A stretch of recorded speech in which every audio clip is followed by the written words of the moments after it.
Werewolf by Night, the first in a series of Marvel Studios' special presentations, is perhaps the most ambiguous entry in the Marvel Cinematic Universe canon when it comes to its timeline setting to date.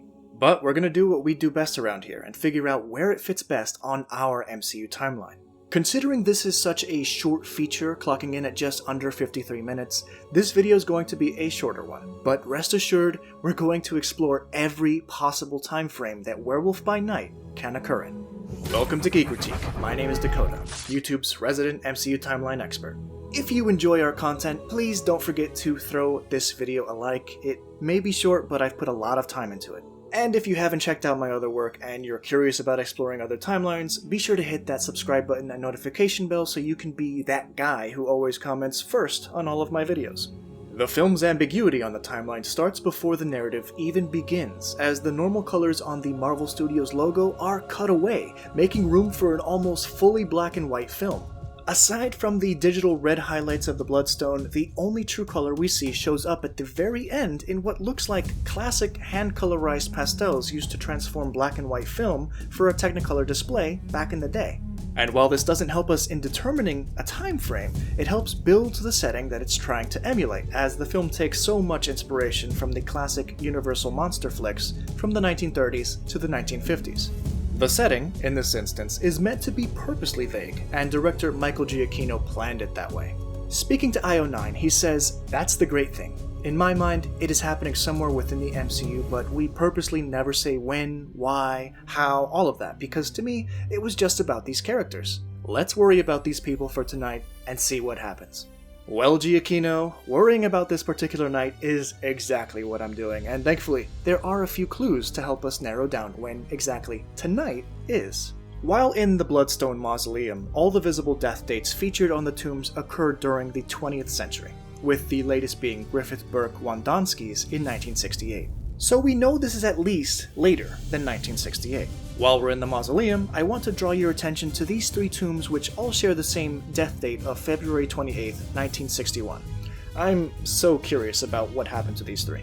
Anyway, we can further narrow down the special's general time frame as the film opens with an illustration of the original 6 Avengers, hinting that this occurs at least after the first Avengers film in May 2012 and during the superhero boom in the Age of Marvels.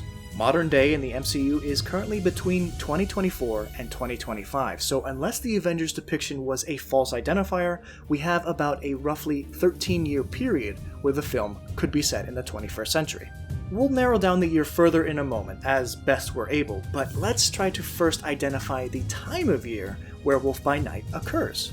The biggest clue in the entirety of the special comes at the very beginning as we learn that Ulysses Bloodstone has died.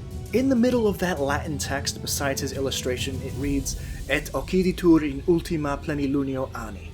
Ulysses Bloodstone's death occurred on the last full moon of the year. Which year? Well, we'll get to that in a moment. Notice though, the moon phase beside Ulysses' picture is not a full moon, but the very same waxing gibbous moon as the night of his funeral. Some time has clearly elapsed, enough for these various hunters who've never met each other to come and pay their respects by hunting down a monster. His body is in a state of decay indicative of someone who's been dead for a couple weeks to a month, so we can gather that this is the first waxing gibbous at this stage in the lunar cycle since the last full moon of the year. And we get a more exact estimate of that time frame thanks to Jack. He says, "And the next full moon is in 5 days. Jack won't turn into a bloodthirsty werewolf until the next full moon in 5 days, perfectly lining this up with the waxing gibbous we saw earlier, which is just 5 days short of a full moon. That upcoming full moon will be the first full moon of the following year, so this night must either be in late December or sometime in January. The vegetation seen in the maze appears to feature desert plants like cacti and other succulents, somewhat reminiscent to California's flora, so this time of year still works with what we're shown. Ultimately, to narrow down exactly when Werewolf by Night occurs is impossible on its own merits. No present-day dates are given, and very little reference to the outside world is mentioned. So this is a case where we can defer to the Disney Plus timeline, and we see they've placed it last on their list of titles. Notice they also have Thor: Love and Thunder placed in their 2025 selections, a position that hardly works given all the information we can discern in film. For more on how we determined Love and Thunder's timeline to occur over a year earlier, please check out our When Does Thor Love and Thunder Take Place video. After this, of course. While I firmly believe the Disney Plus MCU timeline succumbs to simply placing new titles last on their list when they can't figure out where else to place it, this works remarkably well for Werewolf by Night. There's no in-film reasoning to place it anywhere earlier on the list. Considering Ms. Marvel occurs in fall 2025, we can safely surmise this occurs shortly thereafter. The first full moon of 2026 is on January 3rd. 5 nights prior to that is December 29th, 2025. And that's exactly where we'll place Werewolf by Night. Our patrons will get exclusive access to download a massive 30,000 by 5,000 pixel image of the updated MCU timeline.